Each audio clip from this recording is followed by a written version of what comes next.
It is indeed taking place. With a shocking threat to stop producing EVs, Donald Trump has threatened to shut down EV manufacturing. He has made his message painfully apparent and loud on record.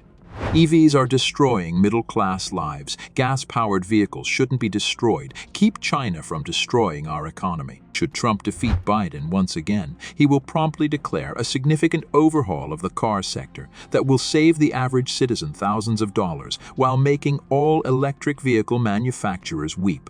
In response to a question about EV manufacturers' exorbitant pricing and complete reliance on China, Trump essentially responded, "They're either stupid or they're gutless." He believes that we shouldn't give up on ICE just yet, and that EVs are too costly. Why, therefore, is Trump cautioning us against EVs? Are the EVs being scammed? How come the EV industry is collapsing so badly? If you believe that electric cars were the way of the future, wait until I tell you about Donald Trump's shocking warning that shocked the whole auto industry.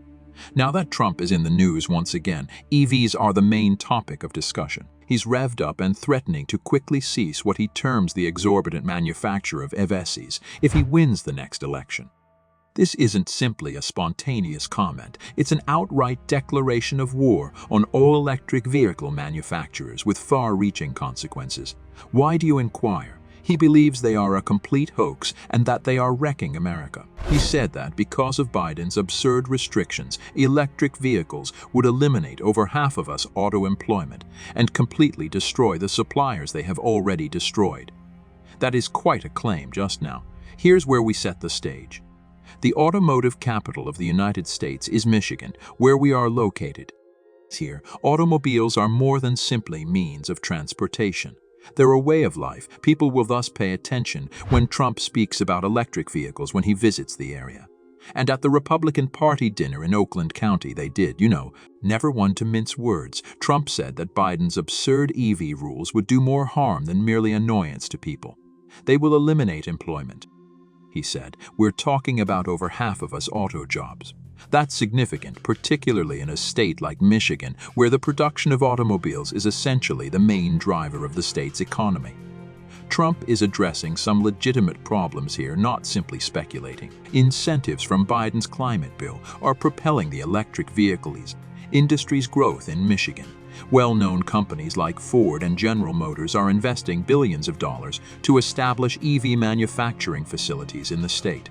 Here's the twist, however. Compared to conventional gas-powered automobiles, the production of EVs requires fewer laborers, fewer components, easier assembly. You get the idea. Yes, it's efficient. It also translates into fewer employment. Furthermore, the salaries in these EV factories are lower than in conventional auto production facilities. You may understand, therefore, why some people are concerned. Trump's attitude remains unwavering, even with the anticipated rise in the electric vehicle sector. And pay close attention to the term that is portrayed here, since the sales are everything but positive. Boy, oh boy. In reality, the majority of EV manufacturers may fail in the next massive crisis. About it more in a moment. He is warning people that the entire EV movement is headed for catastrophe. Furthermore, he is not just worried about work. Regarding how China is benefited by this entire EV drive, he has a grudge toward Biden.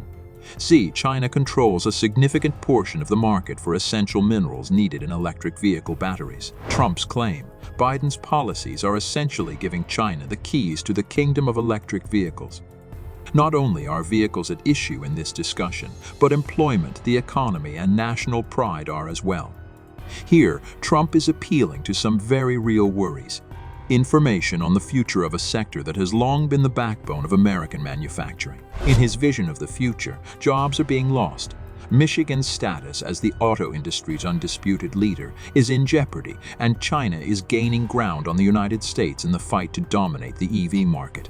However, why does Trump despise electric vehicles? Is there more to understand than first appears? Wait until I tell you how Trump even offended Elon Musk by criticizing Tesla, the largest EV manufacturer. Not only does Trump want to stop manufacturing, but he also wants to remove all of the present electric vehicle incentives.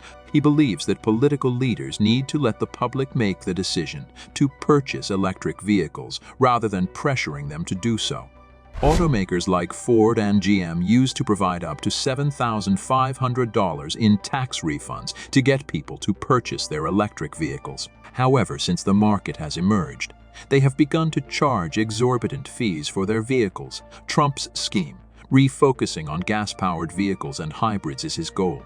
Although he is lowering the price of EVs, he is aware that the infrastructure for charging them is still lacking, and it is okay to tolerate this. This trend indicates that the difference in performance between ICE and EVs will continue to widen. Consider lithium-ion batteries, which power the majority of electric vehicles. The raw materials are sourced globally, assembled in China, and then incorporated into automobiles in the United States. When tariffs are included, the price of EVs may soar, perhaps stopping sales.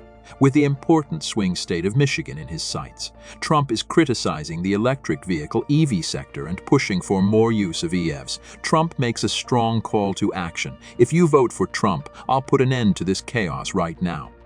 By vowing to protect Michigan and other car-dependent states from Biden's plans, he is presenting himself as the rescuer of the American auto sector.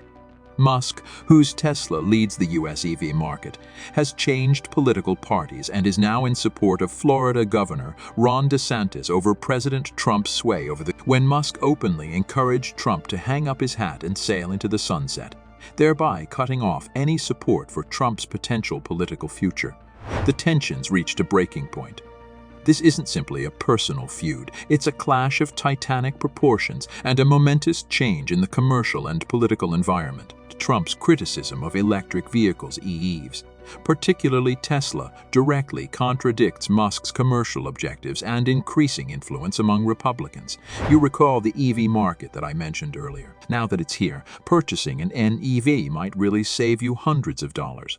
Ford, which was once credited with spearheading the electric vehicle revolution, is now facing a more volatile market. The corporation, well known for its audacious electric ventures like the F-150 Lightning, is apparently having trouble making ends meet in the EV market. According to reports, Ford is reportedly losing an incredible $36,000 on each EV sold due to the severe circumstances. Then there is GM, which is expected to lose over $1 billion this year. As a result of Mary Barra's contentious leadership, renowned brands like Tesla and Toyota are encountering difficulties due to the significant changes in the industry. The rote's mix of expensive car costs, a lackluster infrastructure for charging them, and distrust from consumers is stifling interest in electric vehicles. The early excitement around the EV sector, which was previously seen as the cutting edge of automotive innovation and environmental sustainability, is a long cry from this. Ford is apparently reducing its electric vehicle goals in reaction to these growing difficulties. In Wichita, land the tail, or Pikeagley in Michigan, the business is cutting back on promises to create jobs and reduce manufacturing capacity. GM and Tesla are following suit. Weeks have passed as EVs are left on dealer lots, and 4,000 dealers have even sent a petition to Biden requesting an end to the EV push. Let's now discuss the other viewpoint. Not everyone is purchasing Trump's product. Some believe that electric vehicles, were the way of the future, providing a cleaner, more sustainable means of transportation while addressing environmental concerns. In terms of EVs, the Biden administration is fully committed. Regulations are being pushed with the goal of having a significant portion of new automobiles be electric by 2032. And there's the angle of the work.